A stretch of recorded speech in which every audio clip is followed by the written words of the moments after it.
एक तरफ इंडिया के चीफ सिलेक्टर अजीत अगरकर और उनके साथ कप्तान रोहित शर्मा, और वहीं दूसरी तरफ इंडिया के हेड कोच गौतम गंभीर ऑल अलोन। क्या वाकई इस टाइम पर फिर से मुंबई लॉबी वर्सेस अदर्स चलने लगा, या फिर मुंबई लॉबी वर्सेस दिल्ली वाला ये इंसान खड़ा हो गया? अगर आप भी उनमें से हैं जो कल इंतजार कर रहा था कि यार चैंपियंस ट्रॉफी का स्क्वाड क्यों नहीं आया, 12:30 की टाइमिंग थी, 2-2:30 बजे तक लोगों ने इंतजार करा, तो अब जाकर के पता चलता है कि वहां तो बहस हो रही थी। गौतम गंभीर की डिमांड को हर बार खारिज कर दिया जा रहा था। रिपोर्ट में आया कि गौतम गंभीर ने कहा कि भैया मुझे वाइस कैप्टन हार्दिक पांड्या चाहिए, लेकिन रोहित शर्मा और अजीत अगरकर ने कहा कि नहीं नहीं, शुभमन गिल श्रीलंका वाली सीरीज में भी थे, यहां पर भी वही रहेंगे और आगे वाइस कैप्टन हमारे शुभमन गिल ही रहेंगे।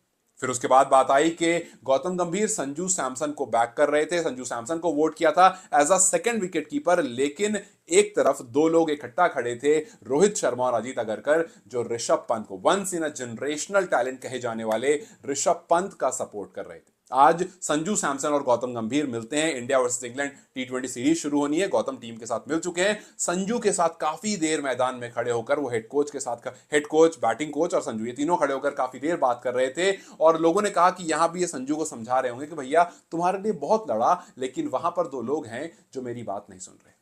अब आप खुद सोचिए कि वाकई अगर ऐसा डिवीजन टीम में चल रहा है तो टीम कितनी टूटी हुई हो। कुछ लोग होंगे जो गौतम के साइड होंगे, कुछ लोग होंगे जो रोहित और अजीत अगरकर के साइड होंगे, लेकिन इसका एक और एंगल है। इसका दूसरा एंगल यह है कि जब बॉर्डर गवास्कर ट्रॉफी चल रही होगी, चल रही थी, तो आपको याद होगा कि उस टाइम पर अचानक से खबर निकल कर आई थी कि यार गौतम गंभीर को तो चेतेश्वर पुजारा चाहिए थे, लेकिन टीम ने उनको पुजारा लाकर दिया। और ये कहानी तब आई थी जब इंडिया मैचेस हारने लगा था, ना कि तब जब इंडिया पहला मैच जीता था। तो क्या वाकई हर बार जब हम बैकफुट पर आते हैं तो गौतम गंभीर ये कोई बेचारा वाला एंगल लेकर के, या फिर गौतम गंभीर की एक पीआर टीम या कोई भी एक गौतम गंभीर को बेचारा बनाने की कोशिश करती है? क्योंकि ये वही गौतम गंभीर हैं जिन्होंने बीसीसीआई से highest paid ever head coach बने हैं, जिन्होंने बीसीसीआई से वो लिस्ट दी कि भैया मुझे फलां चाहिए, फलां चाहिए, फलां चाहिए, और सारे फलां इनको मिल गए। सब कुछ जो उन्होंने डिमांड करा सब मिल गया। तो जो इंसान बीसीसीआई को एक एक पॉइंट के लिए कन्विंस कर सकता है, क्या वो इंसान अजीत अगरकर और रोहित शर्मा को कन्विंस नहीं कर पा रहा है? या फिर वहां पर ये दोनों इन्वॉल्व नहीं थे इसलिए आसानी से कन्विंस हो गए? यहां पर वो पुरानी मुंबई लॉबी फिर से एक्टिवेट हो गई है, जिसको गेट थ्रू करना बहुत ज्यादा मुश्किल है। खैर, कहानी में गौतम सही है या रोहित या फिर अजीत अगरकर साथ में सही है ये तो नहीं पता, लेकिन ये जरूर पता है कि अगर ये डिवीजन इसी तरह से चलता रहा तो टीम आपको चैंपियंस ट्रॉफी लिफ्ट करती हुई नहीं दिखेगी।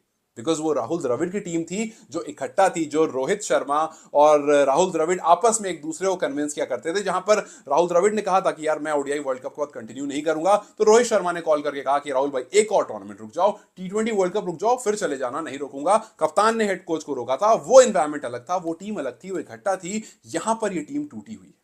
याद कीजिए अभी हाल फिलहाल में जब पाकिस्तान की टीम टूटी हुई थी, जब शान मसूद के कंधे पर शाहीन अफरीदी हाथ रखते थे तो वो ऐसे झटक देते थे, वो पाकिस्तान टीम लगातार हार रही थी, और जैसे ही वो यूनाइट हुई, उन्होंने घर पर इंग्लैंड को भी हराया, उन्होंने वेस्ट इंडीज को भी हराया, और एक नया स्पिन डोमिनेशन बनकर खड़े हो गए। तो टीम अगर यूनाइट नहीं होगी तो आप जीतना तो भूल जाओ, और बिल्कुल इस टाइम पर ये टीम वही दिख रही है जिसके बारे में गौतम गंभीर ने कहा कि भाई हम 1-1.5 महीना टूर करके आ गए ऑस्ट्रेलिया का, लेकिन सिर्फ एक दिन ऐसा हुआ जब टीम ने साथ में बैठकर डिनर करा। तो टीम साथ में डिनर नहीं कर रही है, हेड कोच, चीफ सेलेक्टर और कप्तान एक लाइन पर नहीं है, और जो टीम में 15 प्लेयर हैं वो कुछ गौतम के साइड हैं, कुछ दूसरी वाली साइड। क्या आपको लगता है कि वाकई यहां पर गौतम गलत है और गौतम की जो डिमांड है उसको साइडलाइन किया जा रहा है, और वाकई मुंबई लॉबी फिर से एक्टिवेट हो गई है, या फिर it's the other way around, और ये सब कहानियां बेचारे वाली एक एंगल से बन रही है और दूसरी तरफ से चीजें ठीक चल रही है? आप दोनों में से किसको सपोर्ट कर रहे हैं, किसको सही मान रहे हैं, मुझे कमेंट्स में जरूर बताएं। Till then you guys take care, I will see you very soon.